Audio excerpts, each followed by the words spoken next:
Morning and welcome to an episode on the Glory Reds FC. It's your boy Don Benito. What's going on, people? How does it feel to be out of Europe? I know it seems like I might be in good spirits, but to tell the truth, I think we deserve to be out of Europe. And I'll say for why. First of all, if you just look at how everything has panned out right up until this moment, you can't honestly say that Manchester United deserves to play in Europe, be it Europa League or the Champions League. We don't deserve to be there because things are just not right at the camp. Things are not right. We are going through the most weird period in Manchester United history, and it's almost difficult to pinpoint exactly where everything went wrong, right? But for me, or personally, I think us being out of Europe is the biggest wake-up call that United needed. Now, before you guys get your panties in a twist, don't get me wrong. Manchester United, we are Manchester United. We built our reputation by playing in Europe. You know what I mean? We are one of the biggest clubs in the world, history-wise. Yes, we haven't won a lot of cups, but it almost feels taboo that Manchester United is not in Europe, for the sole fact because of its name.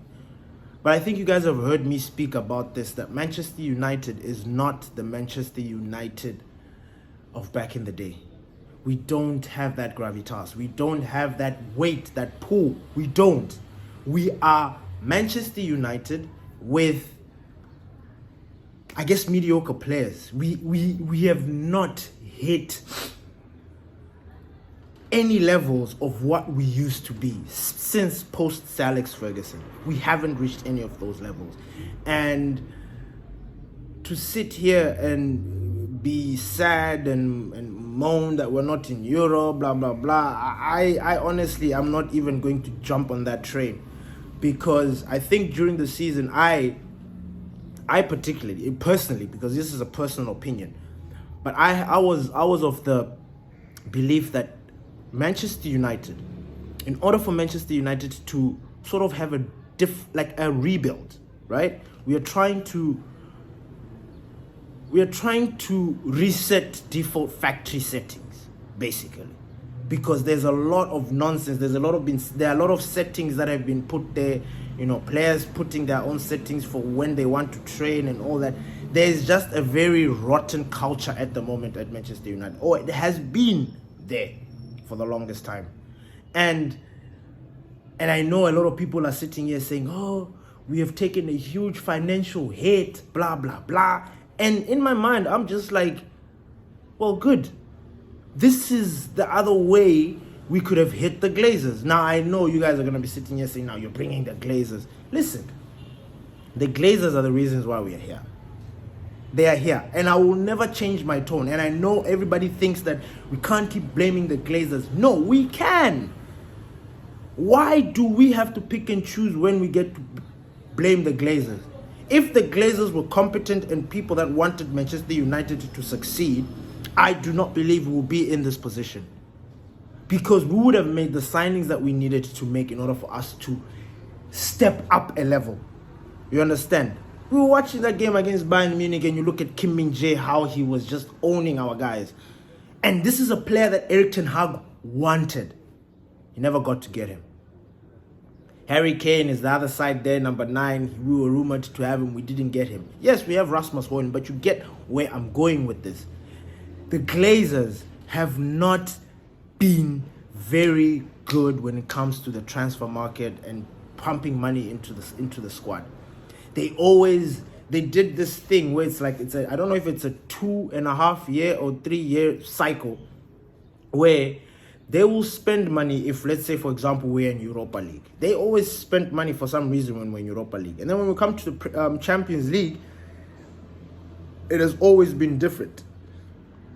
it has always been there has been some sort of resistance in coming. Yes, they will make the signings, but signings that you don't expect United to make. Signings that quite frankly, I think nobody wants. So they have created this scenario. This is the fruits of your labor. This is what people are failing to understand. Every club that is serious about football or serious about their club, they do things to make their club progress. We never do that. We do things to keep our team afloat. And that is the problem. That is the problem. And you can't sit here and start saying that, no, it's not the Glazers, we have to blame the players, the managers and all this. No. Who is constructing this team? Who is buying the players? Who has the money who's dishing out the money to buy these players? It's coming from up top. So I honestly believe that us being knocked out of Europe completely and the prospect of us not even making it next season, even that is even better, because now it will show and it will expose the real ones from the fake ones. And when I say that, I'm talking about the players that want to be at the club, that want to play for the badge, that are actually bothered by this scenario. I'm expecting one of two things to happen from the players. One, drop their heads and completely just be like, we're out of Europe, and then just down tools. Or two, be very angry, be very mad, and take out your frustration on the Premier League. And people, I was even listening to some guys that were like, they were trying to play down this whole thing of us training. They're like, when are these players going to keep on training? Which is true, because they're complaining about training. They're complaining that they're running too hard. They're complaining that they're driving at home at night. I mean, these are the players that are representing your club. These are the players that knocked us out of Europe and have put every single fan in the state that they're in right now. These are the fans. These are the players. The players that don't want to do fuck all for the club. And we sit here and keep on blaming the manager. We look for scapegoats. Manager this or the manager that. You know what? I trust Erik ten Hag. And I know it's a very unpopular opinion. But I like Erik ten Hag. I don't think there's any manager that has had to deal with the crap that he has had to deal with since arriving at Manchester United. Cristiano Ronaldo, Jadon Sancho, Mason Greenwood, Anthony, now Varane, injury. We are plagued with injuries. Like, it has just been one of those seasons for us that you could easily say it is cursed, but it's not. It's just how things are right now, especially like with the time being added, the insane football schedule. It's not only us who are suffering from these injuries. No, other teams as well. Every other team has got their own set of issues when it comes to injuries. And that is just only because of the way football has decided to take a different direction. You understand? But as for Manchester United, I honestly think that this is a good thing. There's no way I'm going to sit here and say that I want my team to suffer or be out. Nah, I don't want that. Do you think I feel good? I don't. But then we notice certain patterns with the club. And we as fans, we want change. We want to either restart or go back to that time when we were playing good football. We have not been doing that. Are you telling me as fans that we're going to keep sitting here and complaining week in, week out? Get the manager out. These players are down in tools. Are we going to keep on doing that? Are we going to keep on doing that? We're going to end up losing our minds. But the problem with most of you is that you think Manchester United is some super league, is some super team. You think Manchester United is City or Real Madrid or Girona, like we like scintillating football. No, we have not been Manchester United for years. And until you get that out of your head, until you reconcile that scenario in your head that Manchester United are not the Manchester United that they used to be, they're not. We have got mediocre players. We have got situations in the dressing room and all these nonsense leaks and all this. I can't deal. And then you take out the manager. Say, for example, we do get rid of Erik ten Hag. Who are we bringing in? Okay, you bring that guy in for the first, 6 months or the first half of the season. These guys are going to be blistering because they want to impress the new coach. They want to show people that it was not them that were down tools, but it was the coach's tactics. Because this is what they do. When a coach deploys certain tactics, these players down tools, and it almost looks like they couldn't care less or they couldn't give a shit. And it's almost like the manager is failing to control his squad or failing to control his players or failing to impact his tactics on his players. But that's not true. It's just that these guys don't like what the manager is saying. And once you have that, then there's no way you can say that we're going to be a top team, where players dictate how things should be run. No fucking way. Why don't they become managers? Like, how? In what world are we sitting where players are the ones who are the coaches? The players are the ones who are telling us, no, we want it like this, we need it like this. Since when? Since when? How bad is it that we listen to these players and just take everything that they say and say as gold and like, no, we believe you, you're right, the manager's training you too hard, little eggs, fuck off.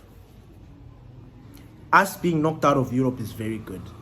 And you might not see it now. I swear, you might not see it now. Because right now, you're looking at other teams, you're thinking these guys are in Europe, these guys are playing. We'll be playing one game a week, depending on what the schedule is like. I love it. Because the way we have been plagued by injuries, this break couldn't have come at a better time. This break couldn't have come at a better time. Like, we are now at this position where we now need to restructure. And I've always said this. If this scenario, which has happened, thank you, God, because I wouldn't say I wanted it, but deep down I was like, if we want some sort of reset button or change, we need to get knocked out of Europe. We need to. Not because we are incapable of competing, but because we don't deserve to be there. We don't. You need to earn the right to play in those elite competitions. And if you have the right, if you're playing in those elite competitions, you need to behave like it. You need to act like you've been there, done that. Newcastle have had a better first season back in the Champions League than Manchester United, who have been going in and out of the Champions League. Newcastle, yes, they were knocked out, and I predicted that they would be top of their group. But I was so impressed with them. All those teams that came to Newcastle, man, they scored. Like they did. You could tell Newcastle's games. You could tell that these guys are fighting. These guys want to be here. Our players couldn't give a shit. Now, I'm not taking away from the Bayern Munich game, because the Bayern Munich game, and I know I'm going to say something that just might sound weird, but we played very well. Considering everything, considering starting from the beginning of the season, how we've been playing, I honestly, performance-wise, that was one of my best games of the season against Bayern Munich. Now, you could easily say that maybe Bayern Munich down tools or they were in second gear, but I don't think so, because they had just suffered a 5-1 defeat to Frankfurt. They were also not in good form. It's just that they are more organized and they have that chip on their shoulders and they used experience, those things, they count. And they won the game, they won it. I get it. But the way we played against them, especially with how everything ended up being, 1-0 was a very good result. 1-0 was a very, very good result. And I was happy with it. Yes, I was not happy that we were knocked out. It's normal to feel sad. It's normal to feel hurt that your team is knocked out. But you need to understand why they've been knocked out. And for some reason, a lot of people have forgotten that we're just not good enough. We keep saying that, we're not good enough. You look at Rashford. He's not there. But like every other player that we've wanted to step up, or especially players that did well for us last season. This season, Dololo. This season, Zwaka Bo, Ahuna Sip, Klar, Nada. Like, nobody's performing. Nobody's performing. Now, if, like, for example, like for me, if I was a football player, I know myself. If I was knocked out of Europe, like if I was in that Manchester United team and I was knocked out, I would have been pissed. I would have been hurt. I would have understood everything but then that would have just pushed me even more. I would have been like, nah, all right, we're out of Europe. Arsenal, Man City. Oh, Arsenal, Man City are still in Europe. They're still in the Champions League. Liverpool is in Europa. Newcastle, I think they'll go to Europa or they've been knocked out. I'm not sure completely. And these, I'm talking about teams that are in the top 6, right? Because I'm trying to make you see something here. Europe, there are so many games. The traveling, all those logistics and all that stuff affects how things happen. You need to be a Pep or a Klopp to, manage those situations, right? Teams that are not experienced, for example, I would say Newcastle, because Newcastle, as much as they did well, they were not experienced in the Champions League. They kind of like burnt out. This is the Champions League. You need to have like 2 teams. And right now they are going through also injury problems, a lot of injuries. So how you balance your team and how much game time you give your players, all that stuff, that works into that. Now I would have been the player that is like, listen, we're only playing we're only playing the Prem and the FA Cup. The FA Cup, we have to wait for the draw, right? And until then, why not just put your head down, focus, and train? And I heard somebody saying like, are these players, are they going to train? These same players that have been complaining, are they going to train now given the time? Well, right now, they should. Like, if you guys are questioning whether or not they should train, like, they should train. They should, because if they don't, then it will give us even more power to criticize them or to go in on them, because they have got no excuses now. We have no excuses now. In the Premier League, because we need to make it into top 4. A lot of people are saying that top 4 is gone. I don't believe so. I don't believe top 4 is gone, solely because the season is not over. And I believe with us, it happened to Arsenal, it happened to Chelsea, I think it happened to Newcastle. It happened to a couple of teams where they go through a period where they're just doing their thing and not focusing on a lot of stuff. We need it. We absolutely need this break. And if being knocked out of this Europe now is not going to motivate these guys to push and get into Champions League spot positions, then I don't know. Because that is exactly what I'm expecting. That is what I would have been on. I would be like, I will be knocked out of Europe. The only way to get into Europe is to be in the top 4. So let's go, boys. We've got a lot of work to do. Man City, these guys, they're playing in the Champions League. Europa, they're there. These guys will be playing Tuesday, Wednesday, Thursday night football. Weekend, this is an opportunity. We had a similar situation like that last season. It's even funny. I think Manchester United last season was one of the teams that played the most games in the calendar year, throughout the whole year. It made sense. Last season, we were one team that played so many games. I don't know how many to be exact, but I think we're in the top 5 teams that played the most games last season, right? And that has had an impact on our season this year, because we finished the season, short break. I think there was some tournaments and stuff. Boom, preseason also didn't go too well. We found out that these guys were running, and that schedule was hectic. Come back, there's not really much rest that has been had by these players. Then boom, back into the season, and then immediately, even before we get into the season, injuries. So last season we played a lot of games, and when we got battered by Newcastle, we got smashed by Liverpool, people didn't want to give us the time of the day. They're like, nah. And I was like, nah, we got beat because we were knackered, because we were playing back-to-back games. I think we had just gone through that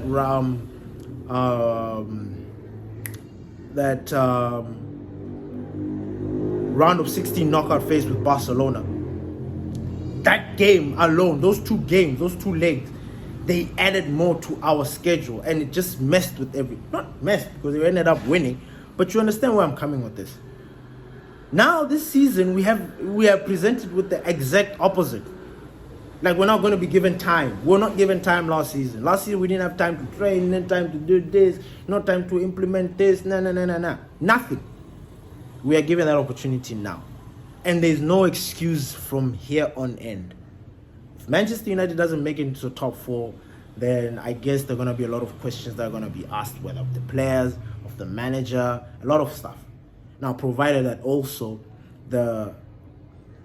we get our injured players back, because that has been one of the biggest factors that we have had this season. I know it's not an excuse, and people don't like us using this excuse, but I kid you not, if we had our players, we would be having a different conversation. I don't think we would be out of Europe. I don't. We've missed Casemiro, we've missed Eriksen throughout this whole fucking journey. Martinez, Varane, bro. We have missed players. It is ridiculous. Now, it's easy to forget because you see other teams progressing and winning. You want the same for yourself. Nah. We are Manchester United. We are running our own race. You know, it's just like one of those things in life, just in general, where they say, don't look at the neighbor. Run your own race. Do you, boo-boo. Do you. Forget about the guy next to you. And this is what we are doing. This is what, as some of the fans, this is what we are doing. We're focusing on other teams. We're focusing on Man City. We're focusing on Liverpool. Focusing on Arsenal. Oh, these guys are doing this. These guys have this. Their stadium is this. They're doing that. And we're complaining about our team. We know what's there. And then we still have the nerve to criticize what's there. The more you criticize something that you know is already there, it's almost a little bit childish because you have not accepted the reality. And we need to accept reality that Manchester United is not what it used to be. This is good. Trust me. This being knocked out of Europe is good.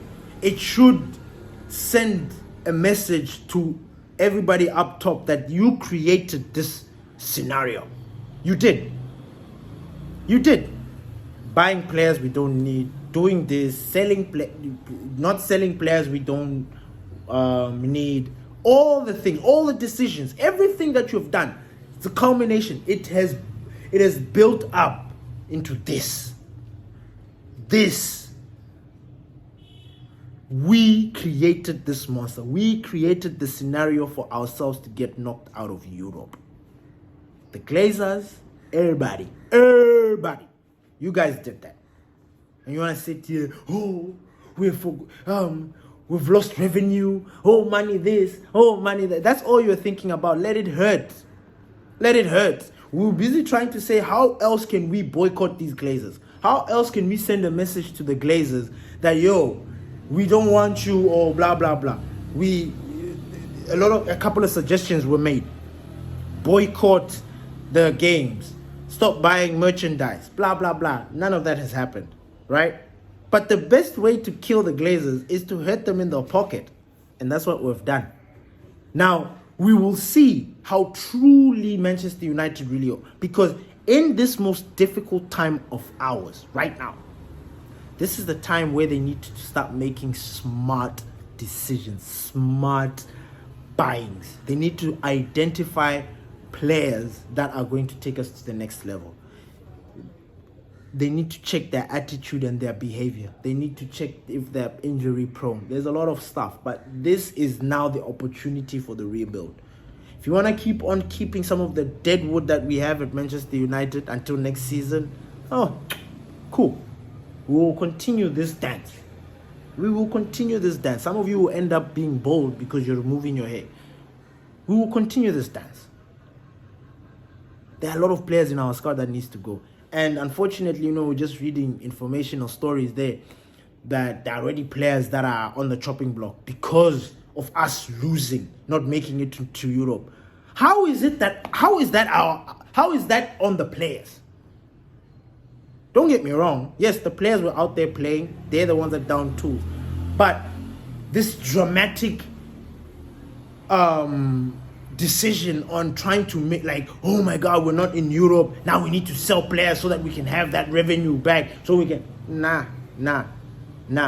You're not going to start confusing people and pushing people to do things when you created this beast. For me, personally, I am happy. Because I'm sick and tired of us just making it. Just scraping through. Just so, and then when we just make it, then the Galzzers will just, they will just put money. They will just do something. It's always a just a little bit. There's no, Eric, here's a war chest. Go. Buy whoever you want. If there's a problem, let us know. We'll fetch it. Nah. At Man City, they have a very interesting transfer policy. If a player is wanted from another club and that club gives the right price, Man City are not going to hold that player. It is in their strategy that if a good buyer can come, whether the player's in his peak or not, if he's not important to the squad or he's just another, they'll let him go without fuss, without complaining, without anything. They'll just let him go. We are fighting for certain players to stay. I can remember, I'm laughing now, but I remember we wanted to extend Pogba, wanted to make Pogba one of the most expensive, highest earning players in Manchester United. Pogba is tested positive for testosterone, whatnot. He faces a 4-year ban. He's 30. That's the end of his career. You know what I mean? You see where I'm going with this?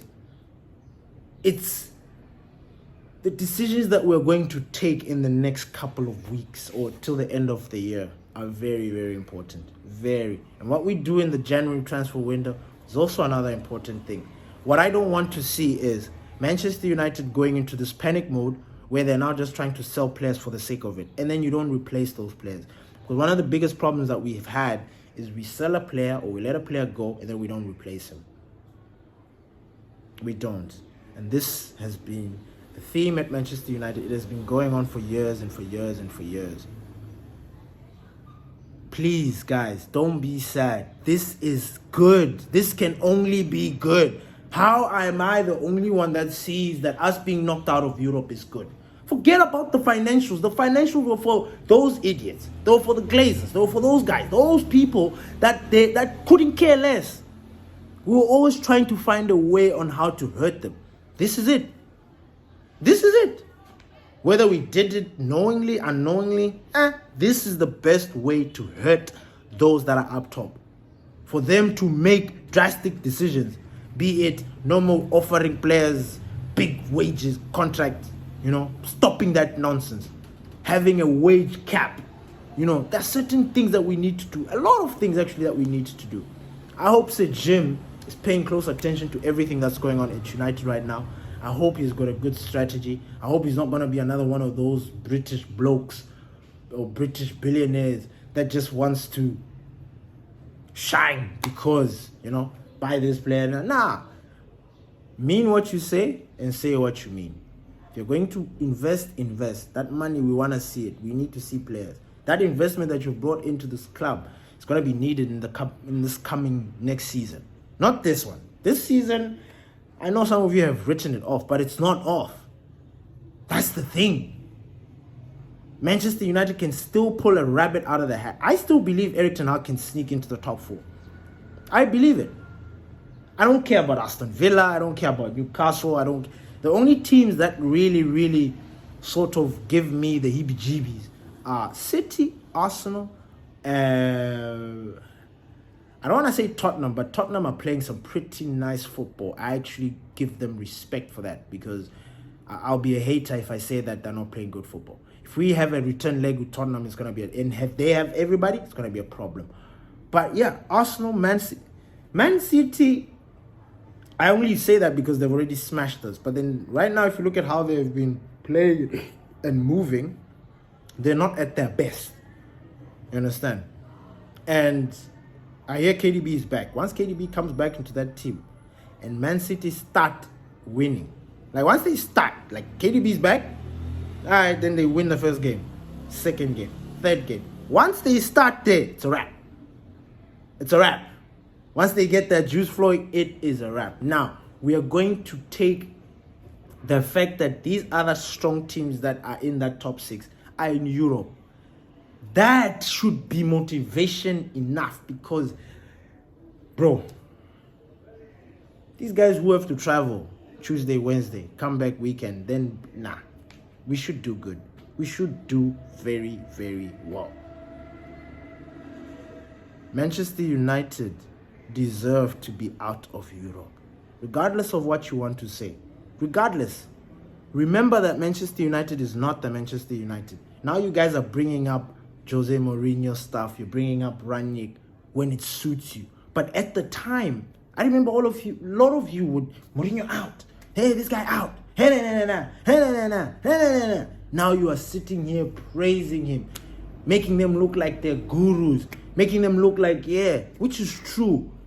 Now, if we can go back as far as 2016-17, Jose Mourinho 17-18, whatever, until now,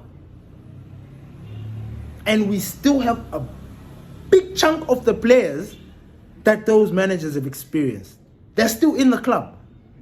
I think maybe 5, like you could count them with 2 hands maybe. They're still at the club. Now, are we really a club that you can say that deserves to be in Europe? Because we've got Bruno who can be an individual player. We've got a world-class defender in Varane. We've got a world-class CDM in Casemiro. We've got an upcoming talent in Rasmus Højlund. We've got Rashi. We've got Nene. Like, can you honestly sit there and think that that team can take us there? Come on, guys. Wake up and smell the coffee. Manchester United is not the Manchester United of before. We are not. And until you reconcile that thought, I think you will go into games, certain situations that are happening at Manchester United, they will just be filtered through you because you understand that this is not my club at the moment. Something fishy is going on. Whatever it is going on, but something is up. And until it is rectified, we're always going to be like this, up and down. We're not going to have any consistency. Now, you sitting there and then waiting for the game to come and then you shit on the players and complain that, this manager is doing this, man is doing this, these players are downing too. When you refuse to understand that these guys are just, there's nothing special. We don't have Bellinghams in our club. We don't have Rodris. We don't have Valverdes. We don't have Vinny's. We don't have Todibos. We don't have Kim Min-jaes. We don't have Declan Rice's. We don't have Caicedo's. No, we don't. We have the other guys. Yes, we've lost money. Yes, the revenue, whatever it is that we're going to, whatever financial hit that Manchester United is going to experience is going to hurt them. Well enough, all well and good. Let it be. Because at the end of the day, when you think about how we believe as United fans, how our club should have been, how money should have been spent, or how we should have been spending money on certain things, and it wasn't, you feel like it's almost justification. You don't get your money? Cool. Because you don't pay. You don't buy players. You're not investing in us anyway. So why should we care? Why should we care? You understand? We are out. That doesn't mean that it's the end of the world. That doesn't mean that we're not going to qualify for Europe. Everybody's there, we're done. Cool, okay, if that's what you think, cool. But don't come here towards the end of the season when we are now 3rd or 2nd and you are now shouting, the manager this, because you will not. Let's support our manager. Like, why is Erik ten Hag the only one that is being, out of the managers that have come to United, why is he not the one, why is he not given time? Can you guys answer me that? Why is Erik ten Hag not giving time? Especially with all the bullshit that he has had to deal with. Why is he not getting time? Why are you not allowing him to get time? Why are you guys not giving him time? Why are you guys trying to speed through it? If we sack Erik ten Hag right now, right? Erik ten Hag came last season.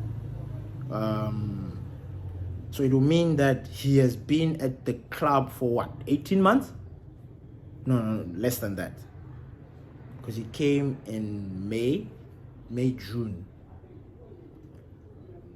May, June, 1 year. Yeah, almost 18 months. Almost. And we want to kick him out. And he's had to, like, improvise with all these things. All the players are injured. What can I do? I need to rotate. I need to do this. Loads, blah, blah, blah. He's having to deal with that.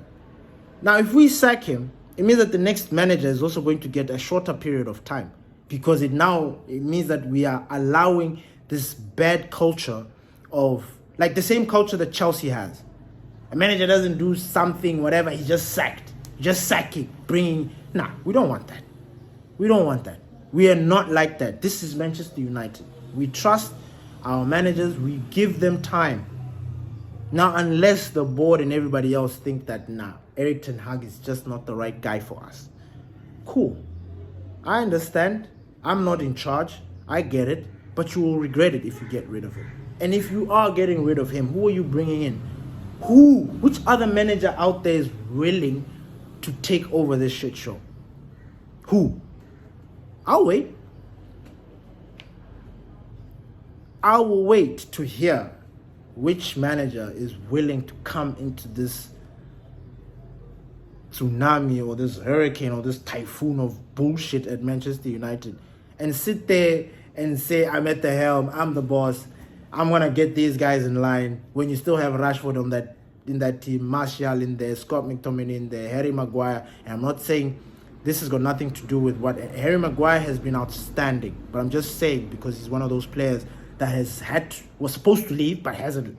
You know what I mean? But turn things around. But you get my point. Dalot, Wan-Bissaka, one of those guys needs to bounce. We need a new right back because it's not making sense. We're not. A lot of those players need to go. A lot of them. And until that happens, we're just going to be here. Thank you, everybody, for listening to this episode. You see, I'm very chilled. I'm very zen. I'm not upset. I'm not angry. Like, this is weird. It's a fantasy. It is something that I was like, I wished for it to happen. And please don't get me wrong. I didn't wish it in that way. But I did. I was like, you know what? The only way a certain message is sent, because these players need messages. They need banners for them to show them that they need to play hard, right? So a certain message needed to be sent through that dressing room to show these guys that, something's up. And I would like Manchester United to come out and back the manager even more every time. Say, no, we're sticking behind the manager. He's this. So that you can send a message to the players. Because if their players are planning on getting this manager sacked, and once they find out that the club are backing the managers, then they're in shit. They are in trouble. They are the ones who are it's on their spot, like it's on their head. So don't be upset, people. This is good. We needed this. We absolutely needed to be knocked out in order for this. How the club is going to deal with this is completely up to them. But I believe, like, if Man City were in the same situation as us or Arsenal, the club, I think they'll do the right thing. Peace.